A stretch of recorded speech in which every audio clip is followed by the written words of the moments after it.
بڑی خوشی اور مسرت کی بات ہے کہ آج آپ کے مسجد ابو بکر صدیق چودھری کاٹے پر ونعوذ باللہ من شرور انفسنا ومن سیئات اعمالنا من يهده الله فلا مضل له ومن يضلل فلا هادي له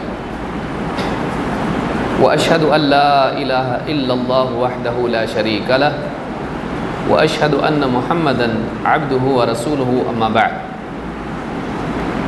فان خير الحديث كتاب الله وخير الهدي هدي محمد صلی اللہ علیہ وعلى آلہ وسلم وشر الامور محدثاتها وكل محدثة بدعة وكل بدعة ضلالة وكل ضلالة في النار قال الله تبارك وتعالى وما من دابة في الأرض إلا على الله رزقها موقر علماء کرام، مسجد حاضہ کے ذمہ داران، میرے محترم دینی بھائیوں اور قابل احترام ماں بہن،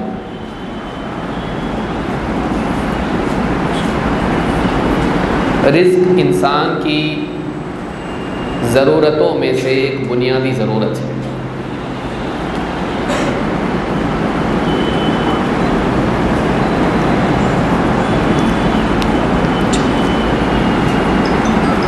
اللہ رب العالمین نے انسان کو پیدا کیا اور دنیا میں امتحان کے لیے بسایا۔ دنیا میں انسان کی ضرورتیں رکھی اور دنیا ہی میں ان ضرورتوں کی تکمیل کے لیے اسباب پیدا کیے۔ انسان کو بھوک دی تو دنیا میں کھانا بھی دی، اسے پیاس دی تو آسمان سے پانی برسایا، موسم پیدا کیے، ان موسموں کے اعتبار سے انسان کے لیے بہترین لباس بھی دیا۔ انسان کی حاجات کے پورا کرنے کا پورا انتظام اللہ رب العالمین نے دنیا میں کیا۔ انسان کو وجود اللہ تعالیٰ نے دیا تو اس وجود کی بقا کا، اس وجود کو باقی رکھنے کا انتظام بھی اللہ تعالیٰ نے کیا۔ انسان کے رزق دینے کا ذمہ اللہ تعالیٰ نے خود لیا۔ قرآن کریم میں اللہ تعالیٰ فرماتا ہے وَمَا مِن دَابَّةٍ فِي الْأَرْضِ إِلَّا عَلَى اللَّهِ رِزْقُهَا، زمین میں کوئی ایک جاندار بھی ایسا نہیں ہے کہ جس کے رزق کا ذمہ اللہ نے نہ لیا، چاہے وہ بل میں رہنے والی چونٹیاں ہوں، زمین پر رینگنے والے جاندار ہوں، مویشی ہوں، جنگلی جاندار ہوں، یا پھر سمندر میں رہنے والی مچھلیاں ہوں، یا آسمان میں اڑنے والے پرندے ہوں۔ نہ صرف انسان بلکہ جتنی بھی مخلوقات اللہ تعالیٰ نے پیدا کی جن کے اندر زندگی ہے، ان تمام مخلوقات کو اللہ نے وجود دینے کے بعد دنیا میں ان کے رزق کا بھی انتظام کیا ہے۔ اسی لیے اللہ تعالیٰ نے فرمایا وَمَا مِن دَابَّةٍ فِي الْأَرْضِ إِلَّا عَلَى اللَّهِ رِزْقُهَا، زمین میں جو بھی جاندار ہے اس کے رزق کا ذمہ اللہ پر ہے۔ اور آپ دیکھیں گے کہ کوئی ایسی مخلوق نہیں جس کے رزق کا انتظام نہ ہو۔ شہد کی مکھی سے لے کر، چونٹیوں سے لے کر، ویل مچھلی سے لے کر، جنگل کے ہاتھیوں سے لے کر، آپ دیکھیے بڑی سے بڑی مخلوق ہے، ہر ایک کا رزق الگ ہے، لیکن ہر ایک کا رزق اس کو برابر اس کی جگہ میں ملتا ہے۔ کوئی سبزی ترکاری کھانے والے ہیں، کوئی گوشت کھانے والے ہیں، ہر ایک کے لیے انتظام ہے۔ اللہ تعالیٰ نے ہر مخلوق کے لیے رزق کا انتظام کیا، لیکن رزق کا معاملہ ایسا ہے کہ اللہ تعالیٰ نے ہر ایک کو برابر رزق نہیں دیا ہے۔ اللہ تعالیٰ نے کسی کو زیادہ دیا تو کسی کو کم، کسی کی ضرورت بھی زیادہ بنائی تو کسی کی کم۔ رزق کا گھٹانا اور بڑھانا یہ بھی اللہ تعالیٰ کے فیصلوں کے تحت ہوتا ہے۔ دنیا میں کسی کو مال زیادہ ملا، کسی کو کم، کسی کو عمر زیادہ ملی، کسی کو کم، کسی کو دنیا میں رزق زیادہ ملتا ہے تو کسی کو کم۔ یہ کم زیادہ کون کرتا ہے؟ یہ کم زیادہ اللہ تعالیٰ کرتا ہے۔ اللہ جس کو چاہتا ہے اس کے رزق میں زیادتی عطا فرماتا ہے، اور اللہ تعالیٰ جس کے لیے چاہتا ہے رزق میں قلت اور کمی کا فیصلہ کرتا ہے۔ فیصلے زمین میں نہیں، آسمان سے آتے ہیں۔ اللہ تعالیٰ بندوں کے لیے جو فیصلہ کرتا ہے وہی ہوتا ہے۔ کبھی بادل آتے ہیں اور برستے نہیں، اور کبھی کہیں بادل دکھائی نہیں دیتے لیکن اچانک بادل آتے اور برسات ہوتی ہے اور اس کا انتظام ہوتا ہے۔ اگر آسمان بارش نہ برسائے اور زمین اناج نہ اگائے تو انسان کے پاس سب کچھ ہو کر، پیسہ، دولت اور دنیا کی ساری چیزیں ہو کر، سائنس اور ٹیکنالوجی ہو کر بھی وہ کچھ نہیں کر سکتا ہے، وہ عاجز ہو جاتا ہے۔ آسمان اگر پانی نہ برسائے اور زمین اناج اگانا چھوڑ دے تو انسان کی ساری صلاحیتیں، اس کے سارے اسباب اور وسائل، سارا علم اور سب کچھ دھرا کے دھرا رہ جائے گا۔ رزق اللہ کی طرف سے آتا ہے۔ اسی لیے اللہ تعالیٰ نے قرآن کریم میں فرمایا وَفِي السَّمَاءِ رِزْقُكُمْ وَمَا تُوعَدُونَ، آسمان میں تمہارا رزق ہے اور آسمان ہی سے فیصلہ ہونے والا ہے جس کا تم سے وعدہ کیا گیا ہے، قیامت۔ دنیا میں بھی رزق کے فیصلے آسمان سے ہوتے ہیں، اور قیامت کے دن فرشتے کو سور پھونکنے کا حکم ہوگا، آسمان سے ہی ہوگا۔ انسان عاجز ہے، انسان محتاج ہے، اپنے رزق کے لیے محتاج ہے، اپنی دنیا میں محتاج ہے، اپنی آخرت میں محتاج ہے، دنیاوی معاملات میں محتاج ہے، دین کے معاملات میں محتاج ہے۔ ہر چیز میں اپنی جتنی بھی ضرورتیں انسان کی ہیں ان تمام ضرورتوں میں وہ اللہ تعالیٰ کا محتاج ہے۔ کسی کے ہاتھ میں پیسہ آ جائے تو وہ دھوکے میں نہ رہے۔ لاک ڈاؤن میں کئی لوگ پریشان ہو گئے، پیسہ تھا لیکن سبزی ترکاری کچھ بھی نہیں، مارکیٹ بند، کہیں جا نہیں سکتے، کیا کرو گے پیسے کا؟ چیزیں مہنگی ہو گئی۔ امریکہ اور یورپ جیسے ملکوں میں سارے مال خالی ہو گئے، پیسہ ہے لیکن چیز نہیں ہے۔ جن کو موقع ملا انہوں نے سارے کھانے پینے کی چیزیں خرید لی اور مارکیٹ خالی، مال پورے خالی، پیسہ لے کے آدمی گھوم رہا ہے لیکن دینے کے لیے کسی کے پاس نہیں ہے۔ کہاں سے لائے؟ پیسہ لے کر کرے گا کیا؟ رزق اللہ کے ذمہ ہے۔ کئی لوگ بھوک سے مر گئے۔ انسان پیسے سے نہیں حاصل کر سکتا، اللہ جس کو دے اس کو ملتا ہے، جس کو نہیں دے اس کو نہیں ملتا ہے۔ جس کے لیے اللہ چاہتا ہے کم کرتا ہے، جس کو چاہتا ہے بڑھا دیتا ہے۔ اللہ تعالیٰ قرآن کریم میں فرماتا ہے ان ربک یبسط الرزق لمن یشاء ویقدر انہ کان بعبادہ خبیرا بصیرا، تیرا رب جس کے لیے چاہتا ہے رزق کو پھیلا دیتا ہے، وسیع کر دیتا ہے، بڑھا دیتا ہے، اور جس کے لیے چاہتا ہے رزق میں تنگی کر دیتا ہے، اس کا رزق گھٹا دیتا ہے۔ کیوں ایسا کرتا ہے؟ اللہ تعالیٰ فرماتا ہے انہ کان بعبادہ خبیرا بصیرا، اللہ تعالیٰ اپنے بندوں کے معاملے میں ہر چیز کی خبر رکھنے والا ہے اور ہر ایک کے حال کو دیکھنے والا ہے۔ اس کو معلوم ہے کس کو کم دینا چاہیے، کس کو زیادہ۔ وہ جانتا ہے کس کا رزق گھٹانا چاہیے، کس کا بڑھانا چاہیے۔ فیصلہ وہاں سے ہوتا ہے۔ معلوم ہے کہ جب فیصلہ وہاں سے ہوتا ہے اسی سے مانگنا چاہیے، لیکن وہاں سے فیصلہ ہوتا ہے، اس میں بندے کا بھی کچھ دخل ہے کیا؟ ہاں، بندے کا بھی دخل ہے، اس اعتبار سے کہ بندہ کچھ اعمال ایسے کرتا ہے جس کی وجہ سے اللہ تعالیٰ اس کے رزق کو بڑھاتا ہے یا اس کے رزق کو گھٹا دیتا ہے۔ یہ صلاحیتیں نہیں ہیں دنیاوی اعتبار سے، بلکہ وہ دینی اعمال ہیں جن کی بنیاد پر اللہ تعالیٰ بندے کے رزق کو بڑھاتا یا گھٹاتا ہے۔ اس کے رزق میں اللہ تعالیٰ برکت عطا فرماتا ہے۔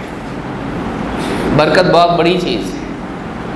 بعض اوقات انسان کے پاس دیکھنے کے اعتبار سے زیادہ ہوتا ہے، لیکن زیادہ بھی کافی نہیں ہوتا ہے۔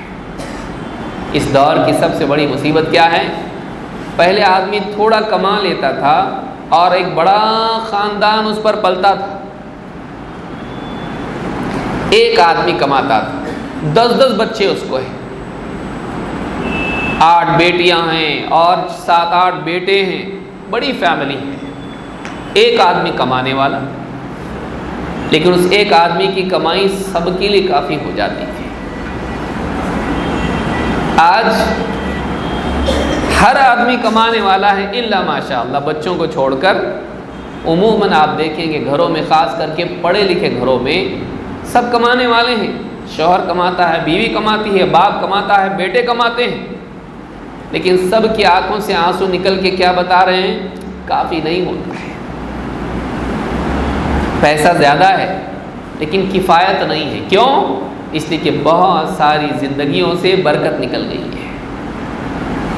زیادہ ہونا برکت ہونا نہیں ہے، کافی ہونا برکت ہونا ہے۔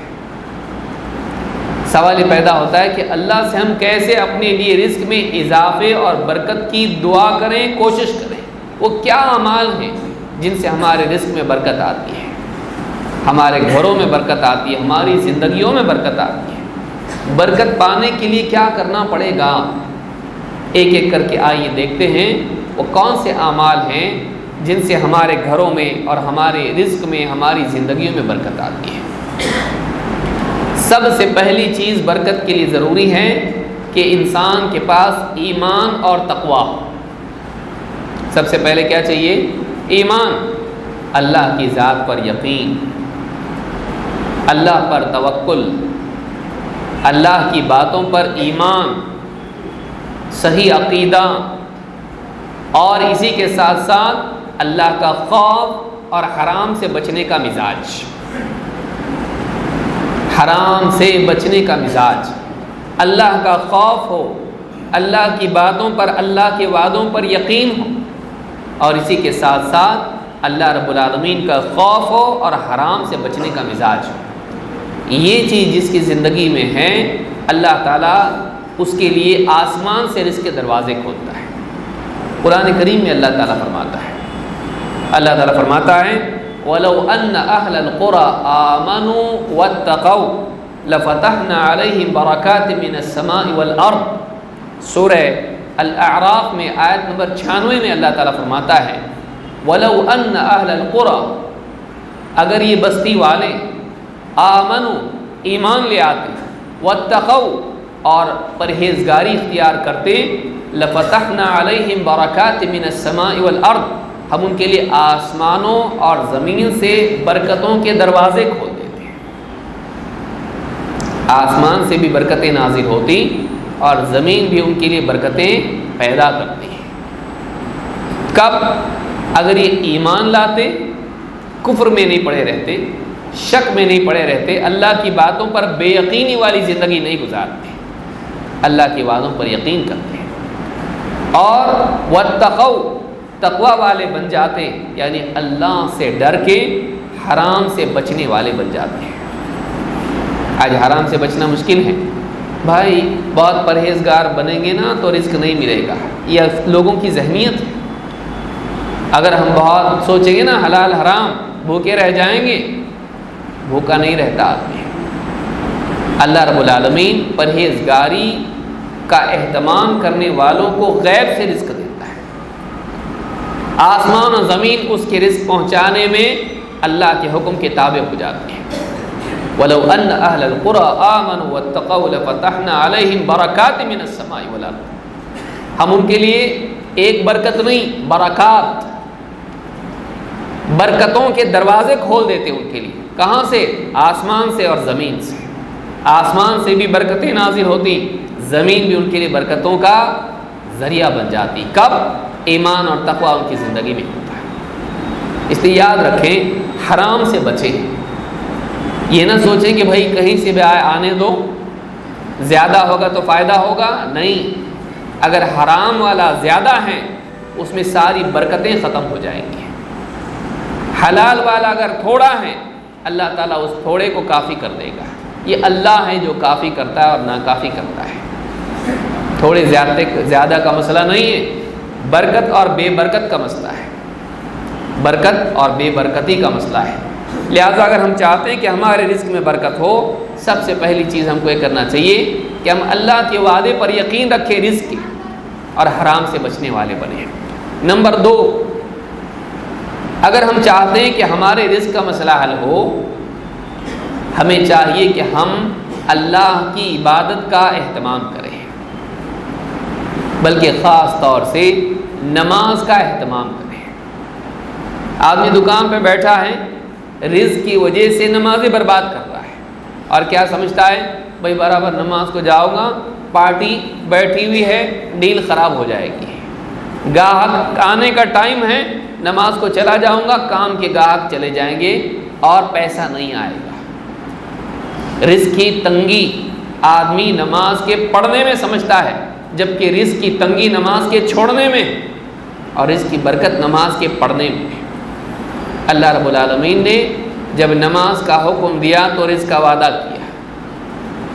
قرآن کریم میں آپ دیکھیں گے اللہ تعالیٰ نے نماز کا حکم دیا پیارے رسول صلی اللہ علیہ وسلم کو، تو نماز کا حکم دینے کے ساتھ رزق کا وعدہ بھی کیا۔ معلوم ہے کہ جس کی زندگی میں نماز ہے اس کی زندگی میں رزق بھی آئے گا۔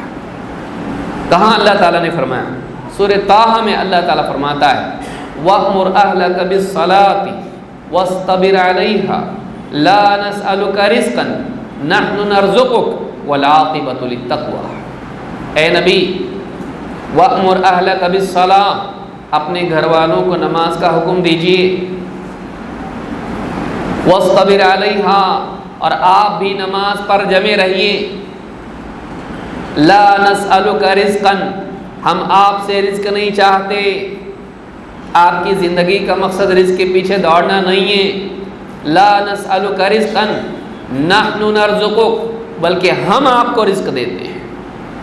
والعاقبۃ للتقویٰ، اور اچھا انجام پرہیزگاری کے لیے ہے، اچھا انجام تقوی شعاری کے لیے ہے۔ تو یہاں پر آپ دیکھیں اللہ تعالیٰ کیا فرما رہا ہے کہ آپ نماز قائم کیجئے، گھر والوں کو بھی نماز کا حکم دیجئے، ہم آپ سے رزق کموانا نہیں چاہتے، رزق ہم آپ کو دیں گے۔ نماز کا حکم دیا اور ساتھ ہی اللہ نے کیا کیا؟ رزق کا وعدہ کیا۔ کتنے لوگ ہیں اپنی تجارت اور اپنی رزق کی دوڑ دھوپ میں سب سے پہلے اگر برباد کرتے ہیں تو نمازوں کو برباد کرتے ہیں۔ شیطان بھی کیسے کام پہ لگا دیتا ہے، ہاں، ذہن میں ڈال دیتا ہے تیری تجارت میں نماز رکاوٹ ہے، بلکہ تیری تجارت کی برکت میں نماز کا چھوڑنا رکاوٹ ہے۔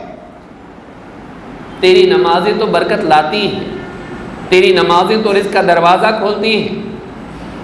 اگر تو نمازوں میں کوتاہی کرے گا اللہ تعالیٰ تیرے رزق کے معاملے کو تنگ کر دے گا۔ لہذا ایک نیت یہ کریں کہ بھلے کچھ بھی ہو جائے ہم نماز نہیں چھوڑیں گے۔ اللہ تعالیٰ اس بات کی ہم کو توفیق عطا فرمائے۔ قیامت کے دن سب سے پہلے نماز کا حساب ہونے والا ہے، سب سے پہلے۔ اسی لیے بعض سلف اس آیت کے ضمن میں جب بھی گھر میں تنگی کے حالات ہوتے گھر والوں کو نوافل کا حکم دیتے کہ نماز پڑھو، نماز پڑھنے سے اللہ رزق کا دروازہ کھولتا ہے۔ تو یہ دوسری چیز ہے جس سے رزق میں برکت ہوتی ہے، وہ نماز کا اہتمام۔ نمبر 3، اپنے مال میں سے زکوٰۃ دینا۔ جس انسان کے پاس مال ہے اتنا کہ اس پر زکوٰۃ فرض ہوتی ہے، اپنے مال میں سے زکوٰۃ دینا، اور زکوٰۃ کے علاوہ بھی جتنا اللہ تعالیٰ توفیق دے مال خرچ کرنا۔ دینے والے کو اللہ دیتا ہے اور روکنے والے سے اللہ روک کے رکھتا ہے۔ اگر ہم چاہتے ہیں کہ ہمارے رزق میں برکت ہو تو ہمارے لیے ضروری ہے کہ ہمارے دینے کا دروازہ کھلے۔ لینے کا دروازہ کھلنے کے لیے دینے کا دروازہ کھلنا چاہیے۔ غربا، فقراء، محتاج، بیمار، پریشان حال، ہم ان کے دکھ درد میں ان کے کام آئیں، زکوٰۃ ان کو دیں، اور زکوٰۃ کے علاوہ بھی اپنے مال میں سے ان کی ضروریات میں خرچ کرنے والے بنے۔ جو آدمی خرچ کرتا ہے اللہ تعالیٰ ان کو عطا کرتا ہے۔ قرآن کریم میں اللہ تعالیٰ فرماتا ہے وما آتیتم من زکاۃ تریدون وجہ اللہ فاولئک هم المضعفون۔ سورہ الروم آیت نمبر 39 میں اللہ تعالیٰ فرماتا ہے کہ زکوٰۃ میں سے جو کچھ بھی مال تم دیتے ہو، غربا کو، فقراء کو، جو ضرورت مند ہیں ان کو دیتے ہو، تریدون وجہ اللہ، جس میں تم اللہ کی رضا چاہتے ہو، اللہ کو راضی کرنے کے لیے اپنے مال میں سے جو بھی زکوٰۃ تم دیتے ہو، فاولئک هم المضعفون، تو یہی وہ لوگ ہیں جو اپنے مال کے بڑھانے والے ہیں۔ مضعفون، ان کے مال کو اللہ کئی گنا بڑھاتا ہے۔ معلوم یہ ہوا کہ جو انسان برابر پابندی کے ساتھ ہر سال اپنے مال میں سے زکوٰۃ نکال کے غربا فقراء کو، محتاجوں کو، اس کے مستحقین کو دیتا ہے، اللہ تعالیٰ زکوٰۃ دینے والے کے مال کو بڑھاتا ہے، گھٹاتا نہیں ہے، اس کے مال کو گھٹاتا نہیں۔ اللہ تعالیٰ قرآن کریم میں فرماتا ہے یمحق اللہ الربا ویربی الصدقات، اللہ تعالیٰ سود کو گھٹاتا ہے، سود کو مٹاتا ہے اور صدقات کو بڑھاتا ہے۔ دنیا میں اللہ تعالیٰ مال میں اضافہ دیتا ہے، کرتا ہے، اور آخرت میں اللہ تعالیٰ کئی گنا کر کے اس کو اس کا اجر و ثواب دیتا ہے۔ لہٰذا اگر اللہ تعالیٰ نے کسی کو مال دیا ہے، وہ کنجوسی نہ کرے، وہ اپنے مال میں سے زکوٰۃ نکالے۔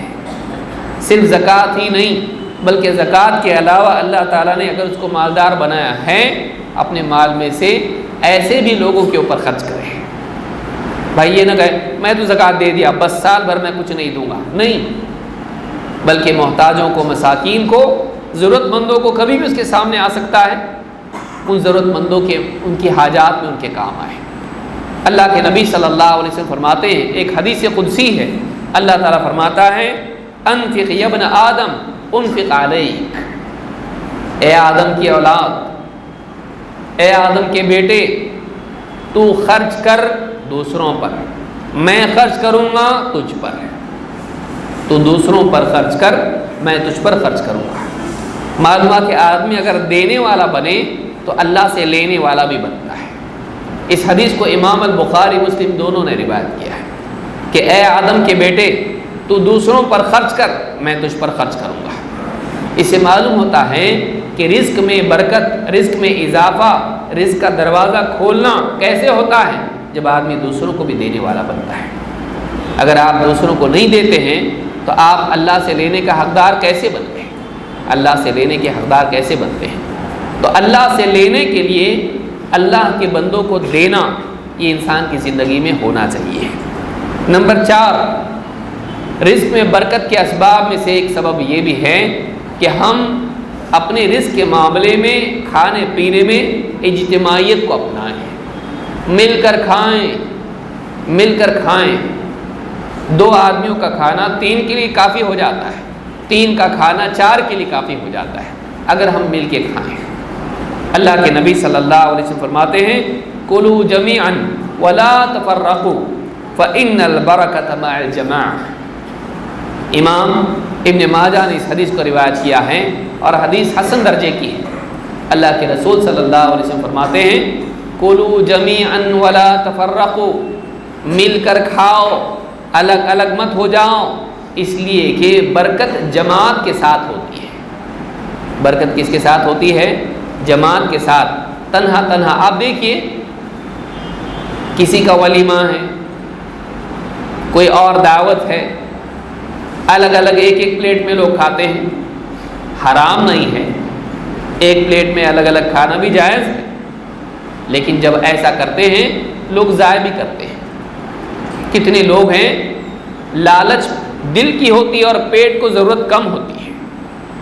ہاں، دعوتوں میں کیا ہوتا ہے؟ دل کی چاہت زیادہ ہے لیکن پیٹ کی حاجت کم ہے، تو پیٹ چھوٹا دل بڑا، دل زیادہ چاہتا ہے، یہ بھی چاہیے، وہ بھی چاہیے، وہ بھی چاہیے، معلوم نہیں، ڈر ہوتا ہے کہ بھائی ختم ہو گیا اور مجھ کو نہیں ملا تو پوری پلیٹ میں بھرتا ہے، پلیٹ میں بھر لیتا ہے لیکن پیٹ میں بھر نہیں پاتا ہے۔ ہاں، پلیٹ بڑی پیٹ چھوٹا، ضائع ہو جاتا ہے۔ کھانا ضائع کرنا کتنی بری بات ہے۔ غربا فقراء لوگ ان کے پاس نہیں اور آپ کھانا ضائع کریں، کیسے ہوتا ہے؟ جب ایک پلیٹ میں الگ الگ آدمی کھاتا ہے. لیکن اگر ایک پلیٹ میں کئی لوگ کھائیں، بھئی ایک کم کھا لے دوسرا زیادہ کھا لیتا ہے، مل کے صاف بھی کر لیتے ہیں. تو یہ برکت ہوتی ہے اور کھانا ضائع ہونے سے بچتا ہے. اللہ کے نبی صلی اللہ علیہ وسلم فرماتے ہیں کلوا جمیعا ولا تفرقوا، مل کر کھاؤ، الگ الگ مت کھاؤ. کیوں؟ فإن البرکۃ مع الجماع، اس لیے کہ برکت جماعت کے ساتھ ہے، مل کر کھانے میں ہے. الگ الگ کھانا بھی جائز ہے، لیکن اگر آپ چاہتے ہیں آپ کو برکت ملے تو یہ مل کر کھانا زیادہ بہتر ہے. اس حدیث کو امام ابن ماجہ نے روایت کیا ہے. نمبر 5، اگر آپ کو برکت چاہیے تو کھانے کی شروعات میں بسم اللہ کو بھولنا نہیں. کہ جی اللہ کے رسول کہ جاؤ صفہ والوں کو بلا لاؤ. اب ان کو بھوک لگی تھی اور دیکھ رہے تھے کہ ایک پیالہ دودھ ہے. ایک پیالہ میرے لیے کافی نہیں، صفہ والوں کو بلا لاؤ، ان کے لیے کہاں سے کافی ہوگا. اور مصیبت پر مصیبت یہ ہے کہ جب مجھے بلانے کے لیے بھیجا ہے تو مجھے کو پلانے کے لیے بھی کہیں گے. تو بھوکا تو میں ہوں، ضرورت تو میری ہے. جب وہ آ جائیں گے تو ان کو پلانے کے لیے کہیں گے، مجھے سب سے آخر میں ملے گا اور بچے گا کیا؟ کیونکہ اصول کیا ہے؟ ساقی القوم آخرهم شربا، پلانے والا سب سے آخر میں پیتا ہے. لیکن کہتے ہیں کہ اللہ کے رسول صلی اللہ علیہ وسلم کا حکم تھا، حکم پورا کرنے کے سوا کوئی راستہ نہیں تھا. گئے سب کو بلا کے لائے. صفہ پہ عموماً 70 کے قریب لوگ رہتے تھے اور ایک پیالہ دودھ ہے. کہا کہ جب آئے ایک ایک کر کے لوگ گھر میں آتے جاتے، بیٹھ جاتے جگہ جہاں مل جاتی، اور کہتے کہ اللہ کے نبی صلی اللہ علیہ وسلم نے کہا یہ لو پیالہ ایک ایک کو دیتے جاؤ، جب وہ پی لے دوسرے کو دینا. اس ایک پیالے سے ایک آدمی پورا سیر ہو کے پیتا، پھر وہ پیالہ ابو ہریرہ رضی اللہ عنہ کو دیتا، پھر وہ دوسرے کو دیتے. 1 2 3 4 کرتے کرتے 70 لوگوں نے اس ایک پیالے سے دودھ پیا، سیر ہو کے پیا. کہتے اب سب ہو گئے، سب چلے گئے، اب کمرے میں 2 ہی لوگ بچے، میں اور اللہ کے رسول صلی اللہ علیہ وسلم. کہتے میں نے پیالہ اللہ کے رسول صلی اللہ علیہ وسلم کی ہتھیلی پر رکھ دیا. آپ نے پیالہ اس طرح سے لیا، کہا ابو ہریرہ، کہا جی اللہ کے رسول. کہا اب 2 ہی بچ گئے، ایک تم اور ایک میں. کہا ہاں اللہ کے رسول. کہا لو اب اس کو پیو. کہا کہ میں نے پیا، سیر ہو کر پیا. دینے لگا تو کہا اور پی. پھر لیا اور پیا. کہا پھر اور پی. کہا کہ نہیں اللہ کے رسول اب جانے کی بھی جگہ نہیں ہے. پھر اس کے بعد اللہ کے رسول صلی اللہ علیہ وسلم نے وہ پیالہ دیا اور آپ نے اس میں سے پیا، اللہ کی حمد و ثنا کی اور اس پیالے سے پیا. آپ بتائیں ایک پیالہ پوری قوم کے لیے کافی ہو گیا. اس کو کہتے ہیں برکت. تھا کتنا؟ تھوڑا، لیکن ہو گیا سب کے لیے کافی. یہ برکت کہتے ہیں اس کو. یہ نہیں کہ آدمی کے پاس ڈھیروں سارا ہو اور ختم ہو جائے، کافی نہ ہو، یہ برکت نہیں ہے. لہٰذا ایک آدمی اگر چاہتا ہے کہ اس کے رزق میں برکت ہو، اس کو چاہیے اللہ کا شکر کرے. اللہ کے نبی صلی اللہ علیہ وسلم نے اللہ کی حمد و ثنا کی ہے. لَإِن شَكَرْتُمْ لَأَزِيدَنَّكُمْ، اگر تم شکر کرو گے ہم تمہارا رزق بڑھائیں گے. نمبر 7، رزق میں، گھروں میں خیر و برکت کے وسائل میں سے ایک بہت آسان ذریعہ ہے اور وہ ہے سلام کرنا. گھر میں آئیں تو سلام کریں، گھر سے باہر جائیں تو سلام کر کے جائیں. گھر میں سلام کر کے آنا گھر میں خیر و برکت کا ذریعہ ہے. اتنا چھوٹا معاملہ ہے، کتنی چھوٹی سلام کرنے کو کتنا وقت لگتا، کتنی محنت لگتی، کتنا خرچہ آتا اس کے لیے، کچھ بھی نہیں. لیکن آج آپ دیکھیں کہ بڑے چھوٹے گھر میں آتے ہیں، سلام نہیں کرتے، دروازہ کھول کے آ گئے، بس سلام نہیں. سلام ہونا چاہیے. سلام کے ذریعے سے اللہ تعالیٰ گھر میں برکت ڈالتا ہے. اللہ کے نبی صلی اللہ علیہ وسلم حضرت انس بن مالک رضی اللہ تعالیٰ سے کہا، فرماتے مجھ سے اللہ کے رسول صلی اللہ علیہ وسلم نے فرمایا، یا بنی، اے بچے، اذا دخلت علی اہلک فسلم، جب تو اپنے گھر میں جائیں تو گھر والوں کو سلام کر. جب تو گھر میں جائے گھر والوں کو سلام کر. یکون برکۃ علیک وعلی اہل بیتک، اللہ تعالیٰ اس سلام کے ذریعے سے تجھ پر اور تیرے گھر والوں پر برکت نازل کرے گا۔ اللہ تعالیٰ تجھے بھی برکت سے نوازے گا اور تیرے گھر والوں کو بھی برکت سے نوازے گا۔ گھر میں جب بھی جائیں کیا کر؟ سلام کر، السلام علیکم ورحمۃ اللہ وبرکاتہ۔ تو برکت کی دعا تو اس میں ہے ہی ہے۔ تو اس دعا کے ذریعے سے کہ وہ بھی سلام کا جواب دے، وعلیکم السلام ورحمۃ اللہ وبرکاتہ۔ آپ دیکھیے برکت آتی ہے، یہ برکت کی دعا روزانہ ہے، کیوں نہیں کرتے ہم لوگ؟ کہ آدمی آتے جاتے گھر میں سلام کرے، جس میں برکت کی دعا خود ہے۔ اللہ تعالیٰ اس کے ذریعے سے سلام کرنے والے اور جن کو سلام کیا جا رہا ہے ان پر برکت نازل کرتا ہے۔ گھروں میں برکت نہیں آتی ناریل لٹکانے سے، کعبہ کا دروازہ لٹکانے سے، لیمو لٹکانے سے، کالی گڑیا لٹکانے سے، چاروں کونے میں کیل ٹھونکنے سے، اس سے نہیں آتی۔ ہمت میں اضافہ کریں، بلکہ آتی گھروں میں برکت آتی ہے سلام کو، چاہے جتنا بھی اللہ دے۔ ایک آسان پر اللہ کا شکر کرنا، نیت کریں کہ ہم گھر میں آئیں گے جائیں گے سلام کے ساتھ میں۔ ایک مسلمان سلام نہ کرے تو کون کرے گا؟ اتنا پیارا عمل اللہ کے نبی صلی اللہ علیہ وسلم نے ہم کو سکھایا ہے۔ تو سلام کے ذریعے سے، اس حدیث کو امام ترمذی نے روایت کیا ہے، سلام کے ذریعے سے گھر میں برکت آتی ہے۔ نمبر 8، تجارت میں سچائی۔ یہ تھوڑا کڑوا ہے۔ یہ کیا ہے؟ تجارت میں سچائی اور امانت داری۔ جھوٹ بول کے بزنس نہیں کرنا، سچ بولنا، چیز میں اگر عیب ہے تو صاف صاف بتا دینا، اپنی چیز کو ایسا نہیں بتانا کہ بہت زبردست ہے جبکہ اس میں عیب ہے، جیسی ہے ویسی بتانا، ایمانداری کے ساتھ تجارت کرنا۔ بظاہر دکھائی دیتا ہے کہ بھائی ایمانداری سے چلو گے نا تو پیچھے رہ جاؤ گے اور کچھ بھی نہیں ہوگا، بزنس خراب ہو جائے گا، اس دور میں ایمانداری نہیں چلتی، ایسا بولنا کفر کے قریب ہے۔ ایمانداری ہر زمانے میں ضروری ہے، لازم ہے، کسی زمانے میں منسوخ نہیں ہوگی۔ سچائی ہمیشہ کے لیے، قیامت تک کے لیے قانون ہے۔ وَكُونُوا مَعَ الصَّادِقِينَ، سچوں کے ساتھ ہو جاؤ، قیامت تک کے لیے حکم ہے، جھوٹ نہیں، تجارت میں سچ بولنا۔ اللہ کے نبی صلی اللہ علیہ وسلم فرماتے ہیں البیعان بالخیار ما لم یتفرقا، جب لین دین کرنے والے، تجارت کرنے والے، ان کو اختیار ہوتا ہے اپنی تجارت کے معاملے کو یا تو باقی رکھیں یا تو ختم کریں، فسخ کریں اپنے معاملے کو یا برقرار رکھیں، جب تک کہ وہ آپس میں ساتھ میں ہوتے ہیں، الگ نہیں ہوتے، جدا نہیں ہوتے۔ جدا ہونے کے بعد ڈیل پکی ہو گئی، اب اپنی بات سے پھر نہیں سکتا ہے، الا یہ کہ دوسرا راضی ہو جائے۔ البیعان بالخیار ما لم یتفرقا، پھر کیا فرمایا؟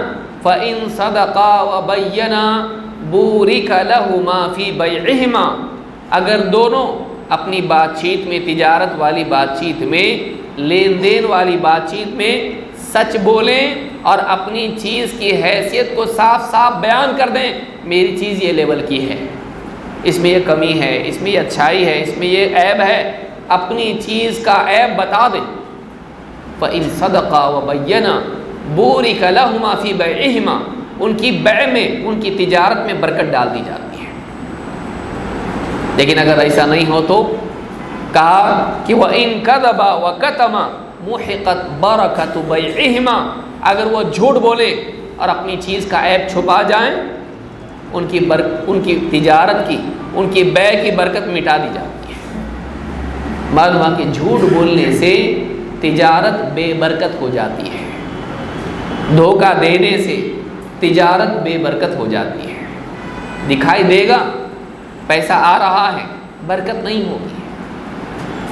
بھائی غبارہ ہے، کتنی بھی ہوا پھونکو وزن بڑھے گا اس کا، دیکھنے میں تو اتنا ہے لیکن اس کو ترازو میں رکھو کوئی وزن نہیں اس کا، وہ خالی دیکھنے میں بڑا ہے، وزن کچھ بھی نہیں ہے اس کا۔ ایسے ہی تجارت بڑھ جاتی ہے غبارے کی طرح، لیکن برکت ہی نہیں ہوتی، اس میں وزن ہی نہیں کچھ۔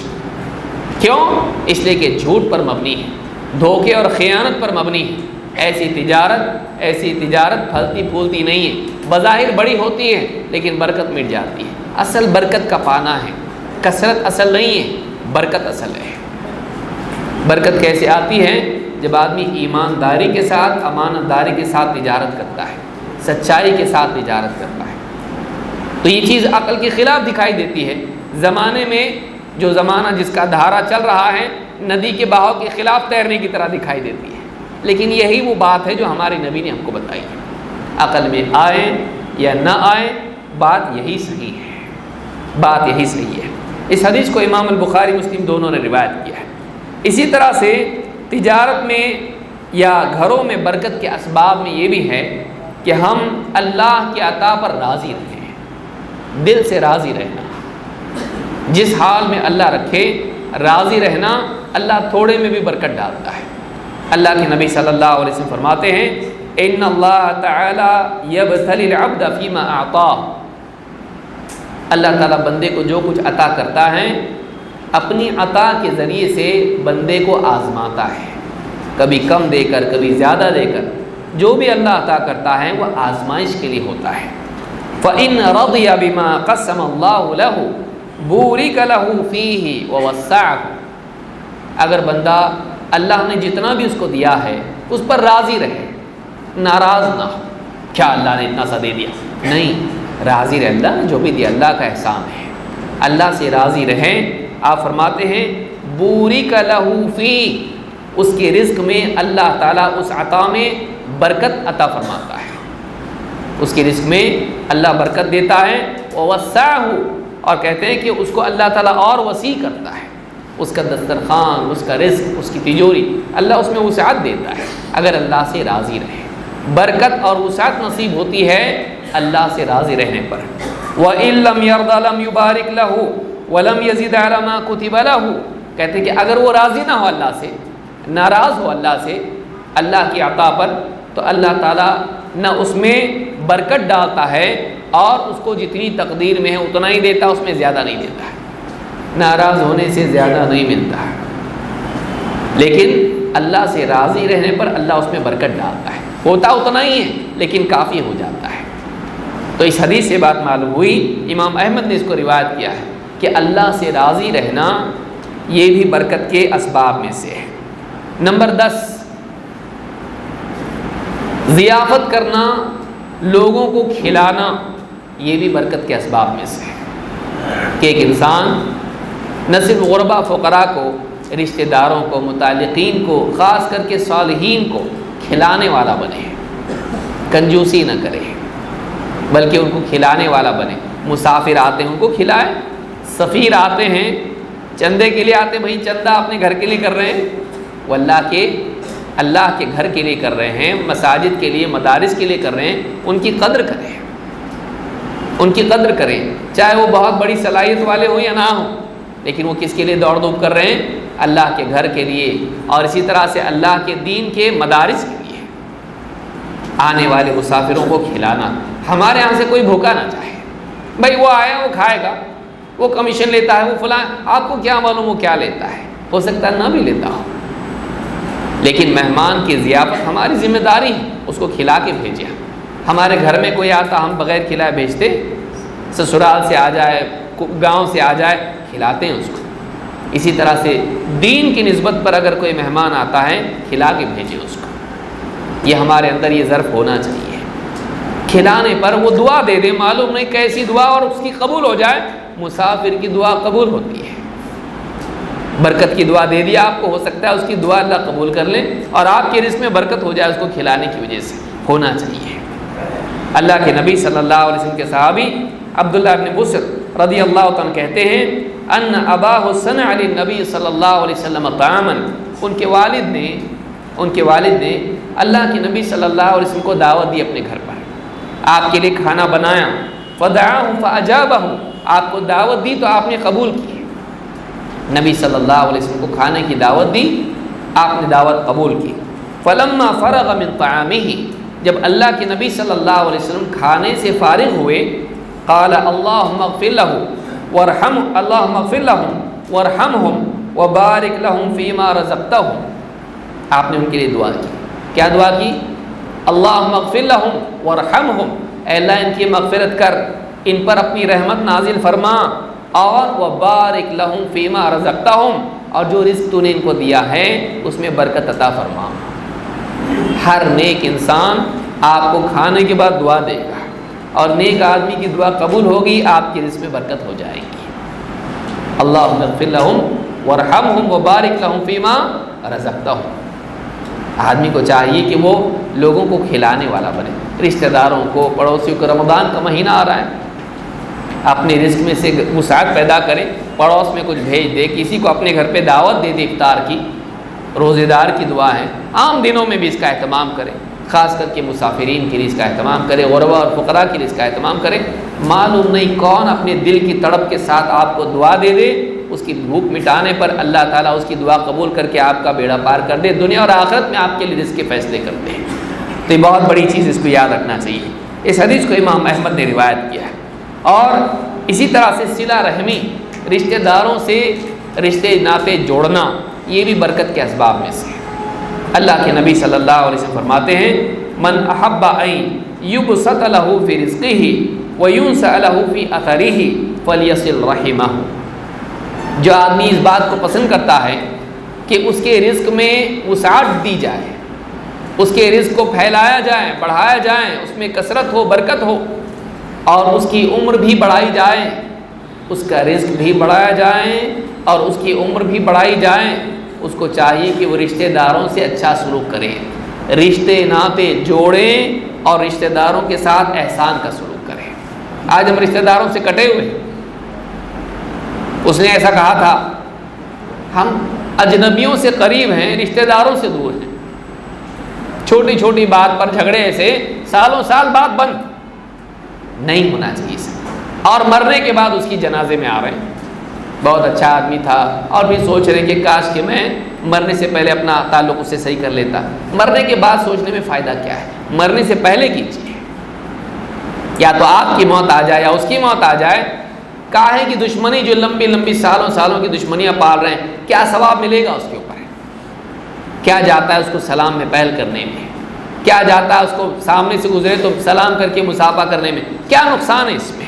آپ چھوٹے ہو جائیں گے۔ آپ اگر نہیں کرتے ہیں تو اللہ کی نگاہ میں چھوٹے ہوتے ہیں۔ ایک انسان جب تعلقات بہتر بناتا ہے، چھوٹا نہیں ہوتا ہے، اللہ کی نگاہ میں بڑا بنتا ہے۔ من تواضع للہ رفع اللہ، جو اللہ کے لیے تواضع اختیار کرتا ہے، اللہ اس کو اونچا کرتا ہے۔ تو یہاں کہا کہ جو آدمی پسند کرتا ہے کہ اس کی رزق میں، اس کی عمر میں اضافہ ہو، اسے چاہیے کہ رشتے ناطے جوڑے، رشتہ داروں سے اچھا سلوک کرے۔ امام البخاری مسلم نے اس کو روایت کیا ہے۔ اور اسی طرح سے اللہ تعالیٰ سے دعا کرنا، یہ بھی رزق کے برکت کے اسباب میں سے ہیں۔ اللہ کے نبی صلی اللہ علیہ وسلم دعا کرتے تھے، اللہم اغفر لی ذنبی ووسع لی فی داری وبارک لی فی رزقی۔ اے اللہ میرے گناہوں کی مغفرت کر دے، اور میرے گھر میں وسعت عطا فرما، اور میرے رزق میں برکت عطا فرما۔ یہ بڑی پیاری دعا ہے کہ انسان کی مغفرت بھی ہو رہی ہے، گھر میں وسعت بھی ہو رہی ہے، اور آخر یعنی اس کے رزق میں برکت بھی ہو رہی ہے۔ اس حدیث کو امام ترمذی نے روایت کیا ہے۔ اور آخری چیز جو رزق کے برکت کے اسباب میں سے ہیں وہ یہ کہ انسان اللہ تعالیٰ سے اپنے گناہوں کے لیے توبہ و استغفار کرے۔ کیوں؟ اس لیے کہ ہمارے گناہ بھی ہمارے رزق میں رکاوٹ بن جاتے ہیں۔ بہت سارے گناہ ایسے ہوتے ہیں کہ جن کے ذریعے سے اللہ تعالیٰ رزق کو روک دیتا ہے، رزق کو تنگ کر دیتا ہے، برکت کو مٹا دیتا ہے۔ تو بندہ اگر اللہ تعالیٰ سے توبہ کرے، استغفار کرے، تو اللہ تعالیٰ رزق کے دروازے اس کے لیے کھول دیتا ہے۔ اللہ تعالیٰ قرآن کریم میں فرماتا ہے، نوح علیہ السلام کی دعوت ذکر کی۔ نوح علیہ السلام نے اپنی قوم سے کیا کہا؟ فرماتے ہیں فَقُلْتُ اسْتَغْفِرُوا رَبَّكُمْ إِنَّهُ كَانَ غَفَّارًا۔ اے اللہ میں نے اپنی قوم سے کہا اپنے رب سے استغفار کرو، وہ بڑا مغفرت کرنے والا ہے۔ يُرْسِلِ السَّمَاءَ عَلَيْكُمْ مِدْرَارًا، وہ آسمان سے تمہارے لیے بہترین نفع والی بارش برسائے گا۔ تم یہاں استغفار کرو، اللہ تعالیٰ سارے رزق کی چابی بارش نازل کرے گا۔ یرسل السماء علیکم مدرارا ویمددکم باموال وبنین، اور مال اور اولاد کے ذریعے سے تم کو اللہ تعالیٰ قوت اور مضبوطی عطا فرمائے گا۔ مال بڑھائے گا، اولاد بڑھائے گا جب تم اللہ سے توبہ اور استغفار کرو گے۔ وَيَجْعَلْ لَكُمْ جَنَّاتٍ، وَيَجْعَلْ لَكُمْ أَنْهَارًا، اور تم کو اللہ تعالیٰ باغات عطا کرے گا اور نہریں عطا کرے گا، باغ اور نہریں ملیں گی، رزق میں برکت ہوگی، بارش برسے گی، مال اور اولاد کی زیادتی نصیب ہوگی۔ کس چیز پر؟ علماء نے کہا اس آیت سے معلوم ہوتا ہے کہ اللہ سے توبہ و استغفار کرنا رزق کے اضافے کا ذریعہ ہے۔ یہ سورہ نوح میں اللہ تعالیٰ نے فرمایا، اللہ رب العالمین سے دعا ہے کہ ہم سب کو بہترین حلال اور پاک رزق عطا فرمائیں، اور ایسا رزق عطا فرمائیں کہ جو برکتوں والا ہو، برکتوں سے محرومی سے اللہ تعالیٰ ہم سب کی حفاظت فرمائے، بلکہ ہمارے رزق کو بڑھائیں اور حلال رزق، برکت والا رزق ہم سب کو عطا فرمائیں، ان اعمال کی توفیق عطا فرمائیں جن سے رزق میں اضافہ اور برکت ہوتی ہے۔ اقول ھذا واستغفر اللہ لی ولکم۔